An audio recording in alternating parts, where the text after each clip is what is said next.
नमस्कार दोस्तों, स्वागत है आपका चिराग ज्ञान पर।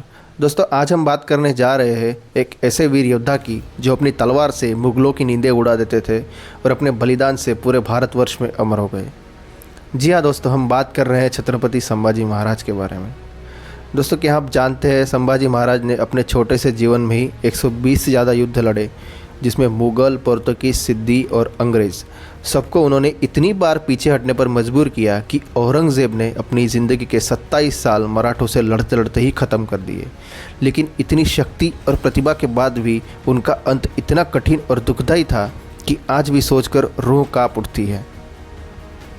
छत्रपति संभाजी महाराज शिवाजी महाराज के बड़े बेटे थे। सिर्फ 9 साल की उम्र में ही उनकी मां सईबाई का देहांत हो गया, लेकिन कठिन परिस्थिति ने उन्हें और मजबूत बना दिया। संभाजी महाराज की बुद्धि इतनी तेज थी कि वे संस्कृत, मराठी, हिंदी और फारसी भाषाओं में निपुण हो गए। वे कवि भी थे और शस्त्रधारी भी। उन्होंने राजनीति, युद्ध नीति और धर्मशास्त्र सब कुछ अपने जीवन के शुरुआत से ही सीख लिया था। 1674 में शिवाजी महाराज के राज्याभिषेक के बाद मराठा साम्राज्य अपनी शक्ति के शिखर पर था। लेकिन छत्रपति शिवाजी महाराज के स्वर्गवास के बाद औरंगज़ेब को लगा कि अब वो मराठा साम्राज्य को जीत लेगा। लेकिन यही वही वक्त था जब सिर्फ 23 साल की उम्र में संभाजी महाराज ने गद्दी संभाली और मुगली सेनाओं पर तूफान बनकर टूट पड़े। उनके सबसे बड़ी ताकत थी गुरिल्ला वॉरफेयर। जंगल, पहाड़ों, नदियों और समुद्री रास्तों का उपयोग करके उन्होंने मुग़ल सेना को दिन रात परेशान कर दिया। छत्रपति संभाजी महाराज सिर्फ मुग़लों से ही नहीं लड़े, उनका सामना बहुत से दुश्मनों से था।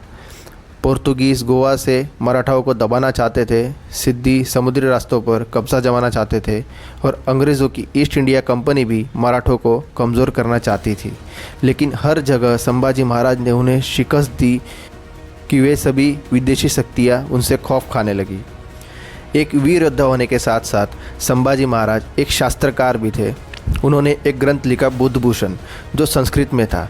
इस ग्रंथ में उन्होंने नीति, धर्म और राजनीति के मूल सिद्धांत लिखे जो उनके ज्ञान और दृष्टि को दिखाता है।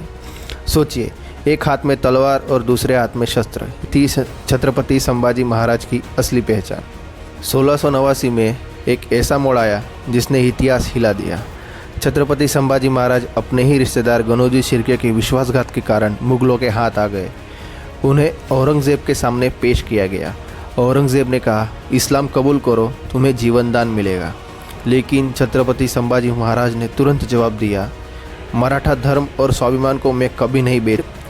फिर हुआ इतिहास का सबसे क्रूर अध्याय। उनकी आंखें निकाल दी गई।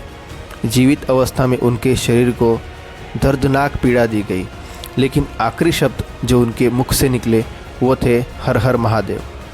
उनका बलिदान मराठा साम्राज्य को एक ऐसी आग दे गया जो कभी बुझ नहीं सकी। छत्रपति संभाजी महाराज का जीवन हमें ये सिखाता है कि वीरता सिर्फ तलवार चलाने में नहीं, बल्कि अपने विचार और धर्म के लिए खड़े रहने में है। सिर्फ 31 साल के जीवन में उन्होंने जो प्रेरणा दी वो आज भी हर भारतीय को गर्व से भर देती है। उनका बलिदान ही था जिसने औरंगज़ेब जैसे शक्तिशाली शासक को अपनी ज़िंदगी की सबसे बड़ी हार चखाई।